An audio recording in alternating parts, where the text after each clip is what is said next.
बिस्मिल्लाहिर्रहमानिर्रहीम। आज हम आपको एक ऐसी जगह पर लेकर आए हैं जो कोयटा से तकरीबन आई थिंक 15 किलोमीटर का फासला होगा। ये जो यहाँ पे एक मशहूर लेक है हना, उसके करीब, उसी की रोड पे ये एक फैसिलिटी है, IDSP इसको कहते हैं। उसके बारे में आपको नोट में हम लिख देंगे कि व्हाट इज़ दैट अबाउट, क्योंकि इसको हम थोड़ा सा इनसे ज़्यादा जानना चाहते हैं। जो सफदर साहब हमारे साथ मौजूद हैं, IDSP के डायरेक्टर हैं यहाँ पे, एंड को डायरेक्टर हैं, और he is going to tell us about this project. Very fascinating, very it's a learning opportunity for people to come and learn from here कि यहाँ पे किस तरह चीज़ों को कंजर्व करके नेचर से करीब रहा जाता है। आप ज़रा इस प्रोग्राम के बारे में मुख्तसरन बताइए और उसके बाद इस फैसिलिटी के बारे में प्लीज़। बहुत शुक्रिया सर। जैसे सर ने बताया, नाम मेरा सफदर हुसैन है। एज ए को डायरेक्टर मैं institute for development studies and practices में काम करता हूँ। ह्यूमन रिसोर्स डेवलपमेंट का इंस्टीट्यूट है जो पिछले 20 बरस से काम कर रहा है नेशनल लेवल पे। गवर्नमेंट ऑफ बलूचिस्तान ने हमें ये जगह 4 एकड़ ज़मीन as a university of community development बनाने के लिए दी है। ये पूरा मॉडल जो हमने बेस किया है कॉस्ट इफेक्टिव रहे, इन्वायरमेंटल फ्रेंडली रहे और सस्टेनेबल मॉडल की बेस पे बनाया है। लाजिम बात है, जो हमें यहाँ चैलेंजेस दरपेश थे, उन चैलेंजेस को हमने कैसे डील किया और उससे नई अपॉर्चुनिटीज़ कैसे बनाई, ये पूरा मॉडल उस पर बेस है। कोयटा एक ऐसी जगह है जहाँ पे पानी एक बहुत बड़ा चैलेंज रहा है हमेशा से, और आज भी एक बहुत बड़ा चैलेंज है। हम इस तमाम चीज़ों को का सामना हमें करना पड़ा कि यहाँ पे कोई पानी की फैसिलिटी नहीं थी, कोई सिस्टम नहीं था जिसके ज़रिए हमें पानी मिल सके।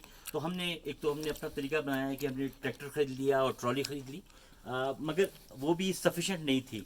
साथ साथ हम इसको भी देख रहे थे कि हम और क्या ज़रिए देख सकते हैं। तो हमने एक डेटा जमा किया इस इलाके का कि यहाँ बारिशें कितनी होती हैं, क्योंकि ये ड्राई जोन में आता है, बहुत कम बारिशें होती हैं।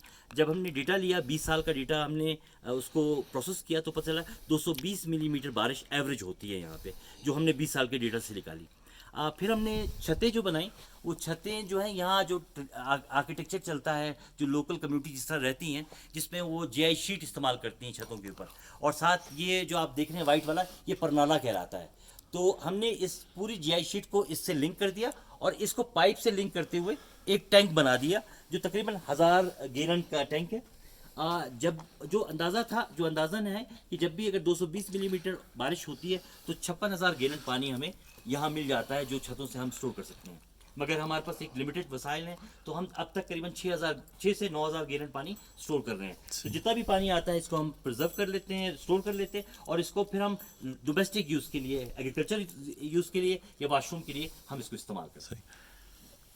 साथ साथ आप यहाँ देख रहे हैं कि ये पूरा इलाका, जहाँ जब हम आए तो ये पूरा माउंटेन के साथ अटैच एरिया है। तो यहाँ पे आपको बेतहाशा, मतलब पूरा इकोसिस्टम यहाँ मिलेगा। बेतहाशा यहाँ हशरात हैं, जिसमें सांप, बिच्छू और इस तरह की बेतहाशा चीज़ें हैं। तो जैसे आमतौर पे होता है कि हम जाने के बाद वहाँ केमिकल्स का इस्तेमाल करते हैं, और जिससे वो तो पूरा इकोसिस्टम डिस्टर्ब हो जाता है। तो हमने यहाँ ये काम नहीं किया। हमने ये किया कि हमने यहाँ स्टडी किया कि किस तरीके से हम इनसे महफूज रह सकते हैं और ये हमसे इनको हम कम से कम नुकसान दें। तो यहाँ पे पूरे आप ये बेल्ट देख रहे हैं, पूरा बेल्ट देख रहे हैं। इस बेल्ट में हम आप आमतौर पे नवंबर से दिसंबर के दरमियान हम यहाँ गार्लिक लगाते हैं, और गार्लिक के बाद जब बारिशें होती हैं तो ये पूरा तकरीबन जून तक ये पूरा प्रोसेस चलता है। इसकी स्मेल से या इसकी वजह से ये चीज़ें कम से कम यहाँ आती हैं। मैं ख़त्म नहीं कह रहा हूँ, कम से कम हो जाती हैं यहाँ पे। ये पूरा हिस्सा हमने लगाया तो तकरीबन 300 से 400 kg हमें यहाँ से गार्लिक मिल जाता है हर साल। साथ साथ आप ये कोयटा पाइन ट्री देख रहे हैं। ये इस लगाने का एक ऑब्जेक्टिव ये था कि लो डेल्टा क्रॉप्स लगाई जाएँ यहाँ पे, क्योंकि इस इलाके की मुनासबत से हो और कम से कम पानी पिए।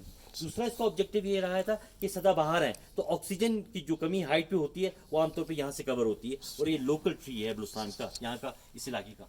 तीसरी जो बड़ी बात है कि ये विंड कॉरिडोर है। अगर आप सामने देखें तो 2 पहाड़ों के दरमियान जगह बनती है, तो ये विंड कॉरिडोर बन जाता है यहाँ पे। तो हवाएं यहाँ बहुत तेज़ चलती हैं। तो ये हमारे पास एक प्रोटेक्शन है छतों की, क्या जब भी हवा चलती है तो ये प्रोटेक्ट करता है छतों को। तो एट ए टाइम हम 3-4 काम इससे ले रहे थे। तो ये हमारा पूरा कॉन्सेप्ट था।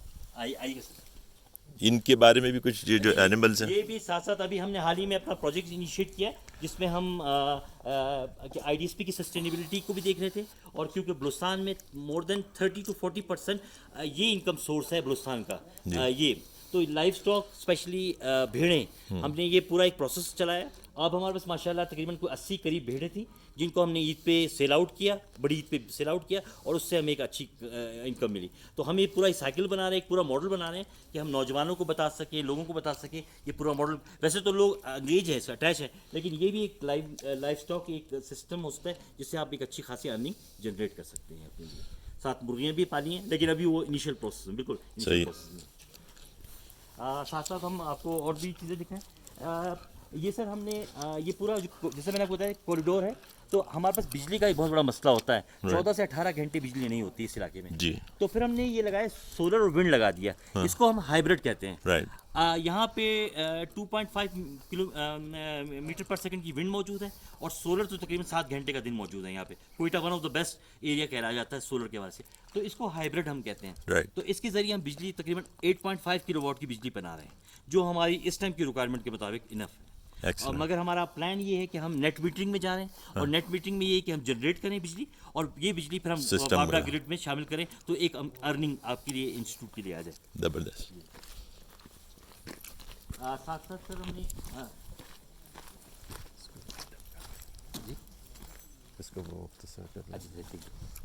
साथ साथ ये हमारे पास ये सर हमने पूरा कॉन्सेप्ट किया था कि जो आपके पास गार्बेज होता है उस गार्बेज को कैसे आप रिसाइकिल कर सकते हैं। तो रेड वाले जो हैं इसमें हम गत्ता, शीशा, प्लास्टिक डाल देते हैं, ग्रीन वाले में हम ऑर्गेनिक वेस्ट डाल देते हैं और येलो में हम कागज़ या इस तरह की चीज़ें डालते हैं। तो ये रिसाइकिल हो जाता है और इससे हम कंपोस्टिंग कर लेते हैं। राइट जी, ये हमारे पास एक्सीलेंट। ये हमारे पास किचन है, जो हमारा पूरा जो यहाँ का खाने बनाने की तमाम चीज़ें उसे कवर करता है। ये देखने वाली जगह है, खुशबू भी बहुत अच्छी आ रही है। ये सर किचन है हमारा। इस किचन को हमने अस्सलाम वालेकुम। वालेकुम सलाम सर, खैरियत से। दोनों हिसाब से बनाया है कि यहाँ पे लकड़ी भी इस्तेमाल होती है, वुड को इस्तेमाल होता है और एक चूल्हा इस तरह डिजाइन किया गया है कि एक टाइम 3 चीजें इसमें पक सकती हैं। अगर एक चूल्हा चल रहा हो यहाँ पे तो ये भी और ये भी कवर हो जाता है इससे। अच्छा। दोनों कवर हो जाते हैं और इससे स्टीम बाहर निकल जाता है। तो ये आपको आमतौर पे डिस्ट्रिक्ट्स में और इलाकों में मिलेगा। साथ साथ ये सर एक और चूल्हा है जो हमें WWF ने सपोर्ट किया। इसमें ये सोलर बेस्ड है, ये इसमें पंखा लगा दिया इन्होंने, तो यहाँ जो भी डालें इसके अंदर वो जल जाता है, क्योंकि हवा चल रही होती है, धूड़ी वाला कॉन्सेप्ट होता है और सोलर बेस्ड होता है, ये होता है। तीसरा हमारे पास बायोगैस यूनिट भी लगा हुआ है, तो बायोगैस के जरिए भी हम गैस पैदा करते हैं। और चौथी बात है सिलेंडर, जो आमतौर पर लोग इस्तेमाल करते हैं। साथ साथ सर हमने ये किया, ये जो पानी आपके पास वेस्ट आ रहा है, इस पानी को हम कन्वर्ट कर रहे हैं किचन गार्डनिंग के लिए। तो ये पानी भी किचन गार्डनिंग के लिए इस्तेमाल हो रहा है। तो कोई चीज़ हम ज़ाया करने से बजाय इसको हम इस्तेमाल करें। ये पूरा कमरा मड का है, this is made of mud, मगर हमने क्योंकि हमें पता था कि पानी का इस्तेमाल होगा यहाँ पे, तो हमने ये टाइल्स लगा दिए हैं। तो ये पूरा आर्किटेक्चर के अंदर जिद्दत कैसे लाई जा सकती है वो वाला काम भी हमने किया। जरूरी कि मड के अंदर आप पानी का इस्तेमाल नहीं कर सकते, तो पानी का भी इस्तेमाल। सही है। आपका नाम क्या है? जी, मेरा नाम सादिक है। सादिक है। आज आपने क्या पकाया? आज मैं भिंडी पका रहा हूँ। माशाल्लाह, ज़बरदस्त, बहुत अच्छी खुशबू आ रही है। आपके सामने ये खड़ा- अस्सलाम वालेकुम, आइए। सर, चाय तैयार है, आ जाओ। बस 5 minute 5 minute. Sir biogas units हमने लगाए हैं यहाँ पे। ये बायोगैस यूनिट्स हैं, काऊ डंग से इस्तेमाल होता है इसका। जी। कॉन्सेप्ट बड़ा सिंपल सा है और ये हमने फर्स्ट टाइम इंट्रोड्यूस करवाए हैं यहाँ पे। ये बायोगैस यूनिट्स हैं। ये 5 क्यूबिक मीटर का एक बायोगैस प्लांट है।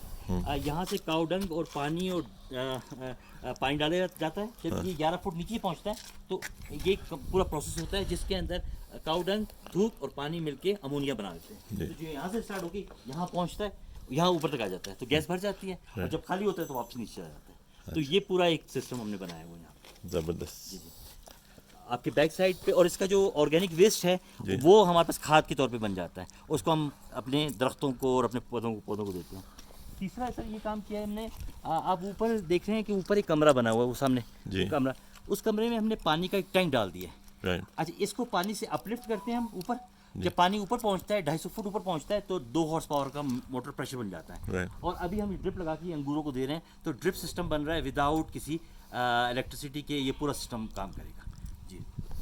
यहाँ हमने ऑलिव लगाए हैं जी, शहतूत लगाए हैं यहाँ पे, इसके अलावा अंगूर लगाए हैं, अनार लगाए हैं, तो वो दरख्त लगाए हैं जो लो डेल्टा क्रॉप्स में आता है। राइट। जी, लो डेल्टा क्रॉप्स में आता है, और वो लगाने का पर्पज़ ये था कि हम इसको कैसे ग्रीन कर सकते हैं और कैसे बेहतर कर सकते हैं। साथ ही सर अभी हमने हाल ही में अपना एक ट्यूबवेल लगाया है, जो एक 1 इंच का ट्यूबवेल है, जो हमारी डोमेस्टिक ज़रूरतों को पूरा कर रहा है, और वो सोलराइज सिस्टम के साथ काम कर रहा है। सही है। पानी कितने नीचे से मिल जाता है आपको? तकरीबन 560 से लेके 600 फुट तक ये पानी वेरी मिल रहा है। डीप। हाँ जी, 600 फुट तक पानी मिल रहा है, लेकिन हम पानी का जो इस्तेमाल है उसको हम बेहतर तौर पे करने की कोशिश कर रहे हैं कि बेहतर से ज़ाया ना किया जाए इस पानी को।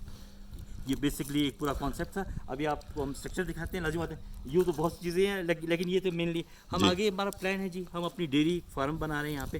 काऊ डंग की हमें ज़रूरत होती है तो डेयरी फार्म होगा। अच्छा, हम शायद ये मक्खी हनी बी का पूरा काम कर रहे हैं। हनी की वजह से यहाँ पॉलिनेशन का पूरा कॉन्सेप्ट चल जाएगा। अच्छा, मैं आपसे अगर एक थोड़ा सा इंटरजेक्ट करते हुए ये सवाल करूं कि क्योंकि आपका मकसद तो यहाँ पे ये है कि लोगों को एजुकेट भी करना, कि ये सारे कॉन्सेप्ट्स जो आपने यहाँ पे एक तरह से प्रैक्टिकली करके दिखा दिए हैं, तो अब इसको लोग कैसे समझें, किस तरह ये सूबे के दीगर इलाकों तक पहुँचे, उसके लिए क्या इनिशिएटिव्स हैं? इसके लिए सर 2 हमने काम किया। लाजिम बात है, क्योंकि आमतौर पे लोग थ्योरीज पे बिलीव ज़्यादा नहीं करते, फ़ौरन नहीं मान लेते। जी। वो कहते हैं प्रैक्टिस में हमें दिखाएं। तो प्रैक्टिकल मॉडल बना के अब हमारा पूरा एक मॉडल है, एक थीम हमने बनाया है, अपना एक कोर्स बनाया हुआ है, मॉडल ऑफ सस्टेनेबल लिविंग के नाम से। राइट। वो पढ़ाया जाता है, उसमें नौजवान आते हैं जिसमें आर्किटेक्चर को समझते हैं, इस पूरे मॉडल को समझते हैं, और जो भी उनके इलाके के साथ मुताबिकत रखता है या उनकी नीड के मुताबिक रखता है, ये कॉपी करके अपने इलाकों में रेप्लिकेट करते हैं। तो पूरा एक थीम है जिस पे हम काम कर रहे हैं, और वो हमने इनिशिएट किया हुआ है, और उसको हम पूरा एक कोर्स अब डिज़ाइन कर रहे हैं। और दूसरे साथ साथ हम ये करें सर, ये पूरा जो स्ट्रक्चर जो स्पेशली मड स्ट्रक्चर है, क्योंकि ये ना डॉक्यूमेंटेड है ना कहीं रिकग्नाइज्ड है, तो इस पे हम एक स्टडी लॉन्च कर रहे हैं कि इस पूरे काम को देखा जाए, इसकी खसूसियात क्या हैं, इसके अंदर स्ट्रेंथ्स क्या हैं, इसको हम कैसे बड़े लेवल पे लाया जा सकता है, क्योंकि 80% आबादी इसी स्ट्रक्चर में रहती है। तो इस पे हमारा काम चल रहा है, एक साथ चल रहा है, एक स्टडी है जिसके अंदर हम लोग ला रहे हैं, और वो पूरी स्टडी हो रही है इसके अंदर। Thank you very much Safdar Hussain Sahab, it has been very informative. बहुत ज़बरदस्त आप काम कर रहे हैं, और जो रियली हमारी यहाँ पे ज़रूरियात हैं उसको एड्रेस करने के लिए बहुत अच्छे इनिशिएटिव्स हैं, जिसको आपने प्रैक्टिकली यहाँ पे करके दिखाया है, और लोगों के लिए एक लर्निंग अपॉर्चुनिटी है, मेरे लिए ख़ुद और मेरे साथ जो लोग आए उनके लिए भी, और बाद में जो लोग यहाँ पे मुख्तलिफ़ जगहों से आते रहेंगे उनके लिए एक बहुत ज़बरदस्त लर्निंग अपॉर्चुनिटी है यहाँ पे आके। बल्कि मैं तो ये सजेस्ट करूँगा जो ख़ास तौर पे कोयटा के लोग हैं वो अपने बच्चों को, अपनी फैमिलीज़ को भी यहाँ लेके आएँ, उन्हें दिखाएं, और दीगर शहरों से आने वाले, कोयटा को विज़िट करने वाले इस मकाम को ज़रूर विज़िट करें, क्योंकि this is something extremely should be appreciated, कि जिस तरीके से ये डॉक्टर क़ुर्रतुल ऐन इसकी डायरेक्टर जिन्होंने ये फाउंडिंग डायरेक्टर जिन्होंने ये इस्टेब्लिश किया था इन 1998, और उसके बाद फिर ये 2006 में इनको ये ज़मीन मिली थी, और slowly gradually they grow to this point कि जब हम यहाँ पे मौजूद हैं आज भी 2020 में, और हम एक्सपेक्ट करते हैं कि ये इनिशिएटिव और भी ज़्यादा फले फूले, और इसकी जो समरात हैं वो सूबे में और मुल्क में हम आगे के दिनों में देखें इंशाल्लाह। Thank you very much.